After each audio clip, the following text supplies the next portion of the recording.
Good morning friends, welcome to my YouTube channel. मैं अपने channel पर आपका हार्दिक स्वागत करता हूं। मेरे चैनल का नाम है रंजीत स्टडी वर्ल्ड। मेरे चैनल का उद्देश्य केवल सी टेट और यूपी टेट होने वाली परीक्षाओं के लिए है। इसमें आपको सारे सब्जेक्ट की वीडियो आपको फ्री में उपलब्ध कराई जाएगी। तो सबसे पहले आपका सी टेट होने वाला है, जिसका नोटिफिकेशन भी आ गया है, जिसका दिसंबर में एग्ज़ाम होने वाला है। तो उसको नज़र में रखते हुए पहले उसकी सभी क्लास आपको प्रोवाइड की जाएगी। उसके लिए आप हमारे चैनल को रंजीत स्टडी वर्ल्ड को आप सब्सक्राइब कर लेंगे। चलिए, आज लेक्चर का पहला दिन है, तो आपको बताते हैं हिंदी भाषा शिक्षण। सबसे पहले हिंदी का हम सिलेबस जानेंगे, हिंदी कैसे पूछता है और क्या क्या रहता है। तो हिंदी सिलेबस की बात करें, सी टेट, खासतौर सी टेट के लिए और केंद्रीय विद्यालय में जो भी हिंदी का पेपर होता है उसके लिए, उसको आपका सिलेबस 2 भागों में डिवाइड रहता है। पहला पार्ट होता है शिक्षण, जो आपका 15 नंबर का आता है, और दूसरा पार्ट होता है जो गद्यांश और पद्यांश दिए रहते हैं उस पर आधारित प्रश्न होता है, जिसमें आपको कुछ पैराग्राफ से खोजने होंगे और कुछ संज्ञा, सर्वनाम, लिंग, वचन, संधि, समास, का अलंकार, प्रत्यय, उपसर्ग, दोहा, छंद इत्यादि से प्रश्न पूछता है। ये भी आपका 15 नंबर रहता है। तो 2 पार्ट में डिवाइड रहता है, 15 15 30 नंबर का। सी टेट में आपका 30 नंबर का आता है हिंदी। तो सबसे पहले आप लोग जान लीजिए सिलेबस में क्या होता है। भाषा शिक्षण आपको जो कक्षा प्राथमिक के लिए कक्षा 1 2 3 4 5 की चलती है उसको पढ़ना पड़ेगा, और गद्यांश पद्यांश के लिए कहीं भी दे सकता है, लेकिन जो पैराग्राफ में दिया रहेगा आपको प्रश्न उसी से पूछेगा। चलिए स्टार्ट करते हैं। हिंदी भाषा शिक्षण। हिंदी भाषा शिक्षण भाषा के संबंध में एनसीएफ 2005। सबसे पहले हम बता दें आपको एनसीएफ 2005 होता क्या है। एनसीएफ जिसका फुल फॉर्म है नेशनल करिकुलम फ्रेमवर्क, हिंदी में राष्ट्रीय पाठचर्या की रूपरेखा। हर एक देश का अपना एक पाठचर्या या कहें सिलेबस होता है। तो भारत में जो भी प्राथमिक शिक्षा में चलता है उसके लिए सब कुछ एनसीएफ में सुझाव दिया गया है कि कैसे क्या पढ़ाना है प्राथमिक में। तो एनसीएफ सर्वप्रथम 1975 या 1975 में आया था। इसके बाद 88 में आया, इसके बाद 2000 में आया, उसके बाद 2005 में आया। तो 2005 जो लेटेस्ट है, इसी में सब कुछ दिया हुआ आपका शिक्षण, चाहे जो भी सब्जेक्ट हो, चाहे हिंदी हो, चाहे संस्कृत हो, चाहे मैथ हो, चाहे ईवीएस हो, आपका सभी सब्जेक्ट का जो शिक्षण है आपको एनसीएफ 2005 मिल जाएगा। आप लोग चाहें तो इसको डाउनलोड कर सकते हैं, या इसका बुक भी प्रोवाइड मार्केट में मिलता है, आप लोग लेकर देख सकते हैं। चलिए, हम बुक से ही आपका जो मेन पॉइंट है हिंदी के लिए, मैंने उसको यहाँ पर अपने प्रेजेंटेशन में लिया हुआ है। तो चलिए स्टार्ट करते हैं। एनसीएफ 2005 को भाषा को संसाधन के रूप में देखता है। इसके अनुसार बालक बहुभाषिक प्रकृति के होते हैं। जब बालक कक्षा में प्रवेश लेता है तब बालक के पास भाषा की पूर्ण समझ और उनकी जटिलताओं की संरचना की समझ होती है। एनसीएफ 2005 भाषा को संसाधन के रूप में देखता है। जो हम अंडरलाइन किए हैं इसी यही क्वेश्चन पूछता है एनसीएफ 2005 भाषा को किस रूप में देखता है, साध्य के रूप में, संसाधन के रूप में, एकमात्र संसाधन के रूप में, या इनमें से कोई नहीं। तो आप संसाधन के रूप में देखेंगे, ना कि साध्य के रूप में। आगे बढ़ते हैं। इसके अनुसार बालक बहुभाषिक प्रकृति होते हैं।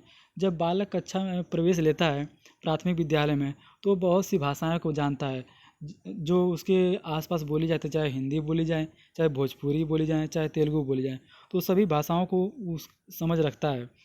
तो वही बोल रहा है इसकी जब बालक कक्षा में प्रवेश लेता है तो भाषा की पूर्ण समझ और उनकी जटिलताओं की संरचनाओं की समझ होती है।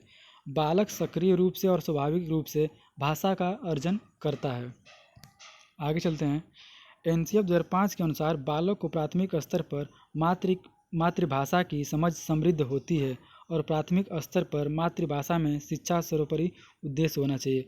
पूछता है क्वेश्चन ऐसे कि एनसीएफ 2005 के अनुसार प्राथमिक स्तर पर कौन सी भाषा में आपको शिक्षा देनी चाहिए, तो आपको मातृभाषा में शिक्षा देनी चाहिए। जैसे बालक का अगर उसका मातृभाषा भोजपुरी या हिंदी हो, चाहे तमिल हो, आपको उसी भाषा में आपको क्या है शिक्षा देनी है। अगर उसकी मातृभाषा में अगर शिक्षा देंगे तो बालक ज़्यादा समझ पाएगा, ना कि आप बालक भोजपुरी बोल रहा है और आप इंग्लिश में बता रहे हैं तो नहीं समझ पाएगा। इसलिए एनसीएफ 2005 मातृभाषा पर जोर देता है। आगे चलते हैं। एनसीएफ 2005 मातृभाषा पर सर्वाधिक बल देता है, क्योंकि मातृभाषा में ही बालक अपनी इच्छाओं, रुचियाँ, संवेदना तथा जीवन अनुभव को प्रकट करता है। अभी बताएं एनसीएफ 2005 मातृभाषा पर सर्वाधिक बल देता है, क्योंकि मातृभाषा से क्या होता है, बालक में इच्छा और रुचियाँ भी बनती है और उसको जीवन में अपने जो अनुभव किया रहेगा वो आपके सामने प्रकट कर सकता है। अगर बालक मातृभाषा उसका भोजपुरी या हिंदी है तो आपको उसी भाषा में शिक्षा देनी होगी। अगर आप इंग्लिश उसको बता रहे हैं तो इंग्लिश ना तो समझ पाएगा, अगर समझ नहीं पाएगा तो उसको पढ़ने में क्या होगा, रुचि नहीं लेगा। इसलिए एनसीएफ 2005 कहता है कि बालक की मातृभाषा में ही आपको शिक्षा देना है। दोस्तों, जो मैंने रेड कलर से अंडरलाइन किया हुआ है ये बहुत इंपॉर्टेंट है। इसी तरह क्वेश्चन पूछता है, आप इसको जो अंडरलाइन किया हुआ आप भी ऐसे ही नोट्स बनाएंगे तो ऐसे ही करके लिखेंगे। आगे चलते हैं। एनसीएफ 2005 के अनुसार भाषा से जुड़ी महत्वपूर्ण भाषा निम्नलिखित है।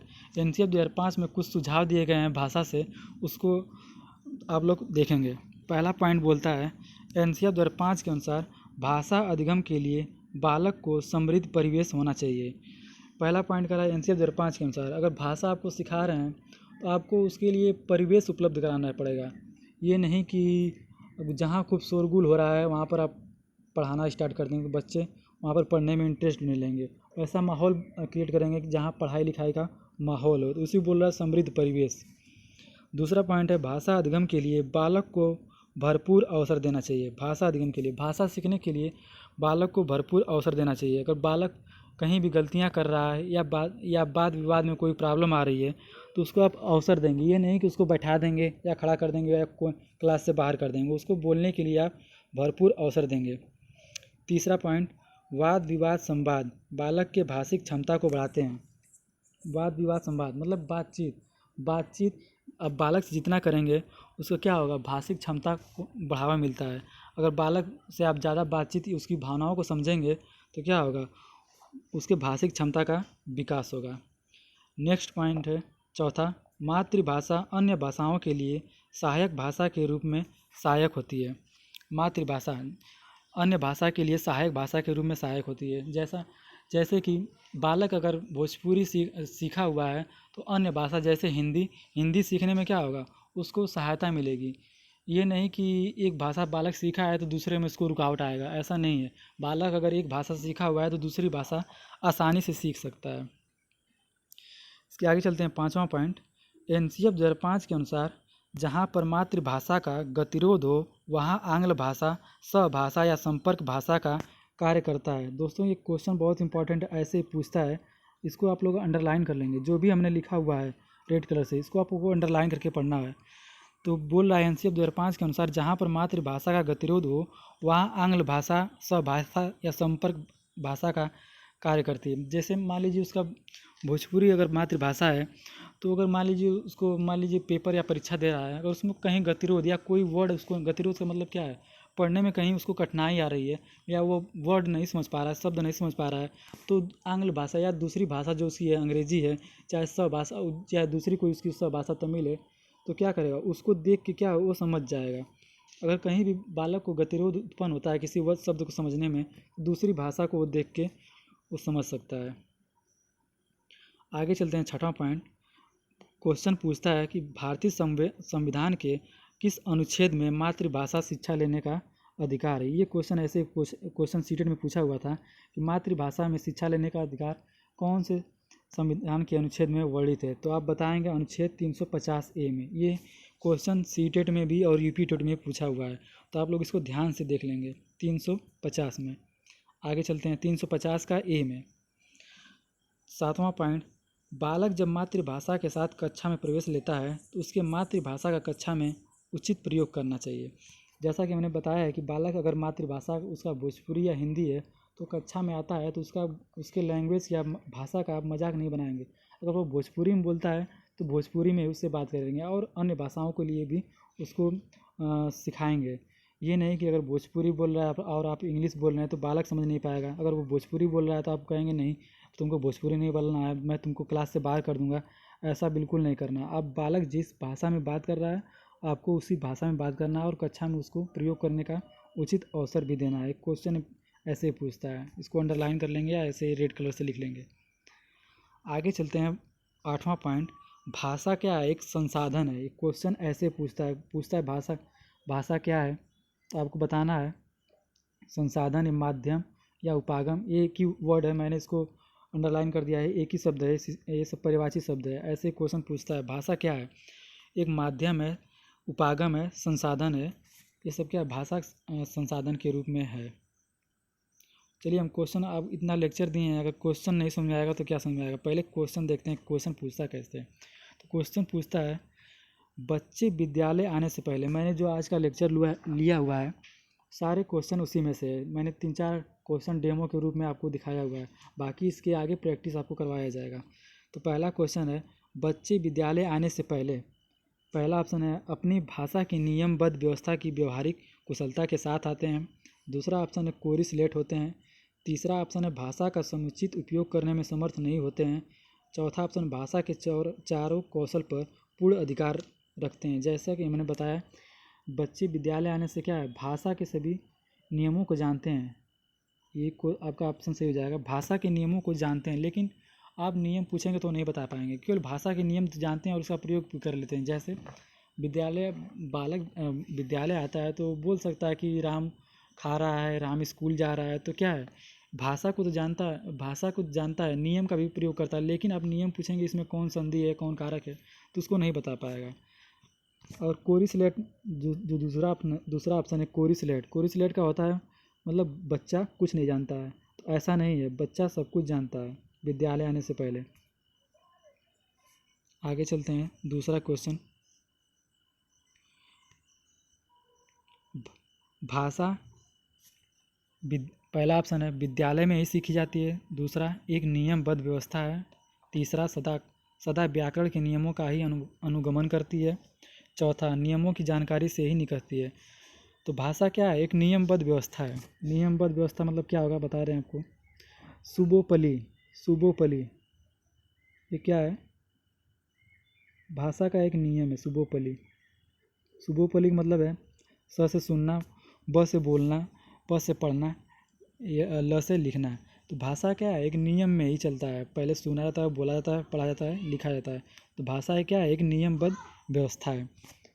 भाषा ऐसा नहीं विद्यालय में सीखा जा सकता है। जो पहला ऑप्शन बोल रहा है भाषा विद्यालय में ही सीखी जाती है, ऐसा नहीं है।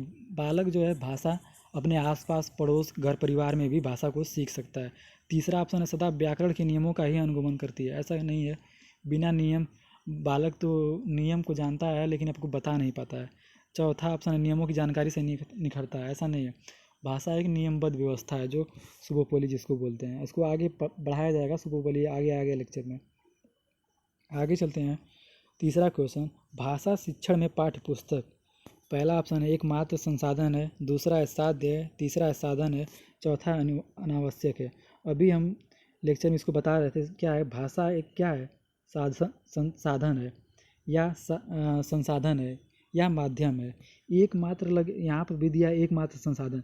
एकमात्र मतलब होता है केवल एक साधन। जहाँ पर अगर आपको ऑप्शन में दिखा एकमात्र संसाधन या केवल संसाधन, तो ऑप्शन क्या हो जाएगा, गलत हो जाएगा। अगर यही एकमात्र नहीं लगा रहता, संसाधन रहता, तो ऑप्शन सही हो जाता। आगे चलते हैं, बच्चे अपने परिवेश में स्वयं भाषा अर्जित करते हैं। इसका नियतार्थ यह है कि, नियतार्थ मतलब वही या अर्थ यह है कि, पहला ऑप्शन है बच्चों को केवल लक्ष्य भाषा का ही परिवेश उपलब्ध कराया जाए। दूसरा ऑप्शन है बच्चों को अत्यंत सरल भाषा का परिवेश उपलब्ध कराया जाए।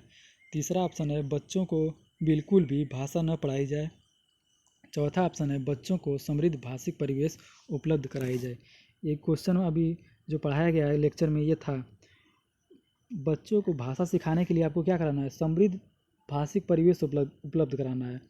ये नहीं कि आप एकदम अत्यंत सरल भाषा में पढ़ाएंगे। अत्यंत मतलब जहाँ अत्यंत लग जाता है क्वेश्चन गलत हो जाता है, निगेटिव अर्थ देता है। इसके बाद है बच्चों को केवल लक्ष्य भाषा, जो आपका ये ऑप्शन इसलिए गलत हो जाएगा कि जो लक्ष्य आपका है केवल उसी के लिए भाषा परिवेश उपलब्ध कराया जाए, नहीं।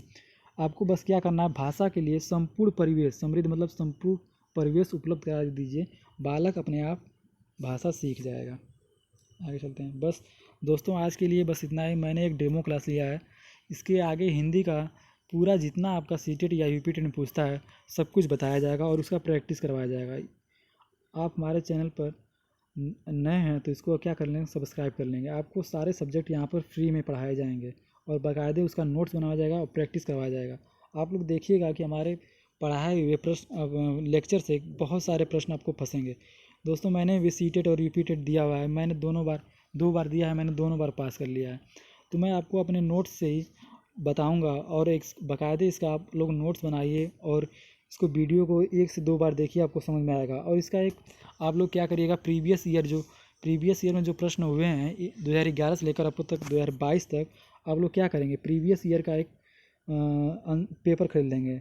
आता है यूथ का, आप लोग मार्केट में जाएंगे तो बोल देंगे आपको यूथ का प्रीवियस पेपर दे दीजिए हमको, यूथ का प्रीवियस ईयर पेपर 2011 से लेकर 2022 तक आपको ये मिल जाएगा मार्केट में आसानी से। यूथ का आता है, आप ले लेंगे, सारे पेपर एक ही जगह दिए रहेंगे, आप हमारा लेक्चर देखिएगा और यूथ के जो आपका प्रीवियस ईयर का पेपर रहेगा उसमें से आप लोग प्रश्न लगाइएगा, देखिए सारे के सारे क्वेश्चन आपको वहाँ मिल जाएंगे।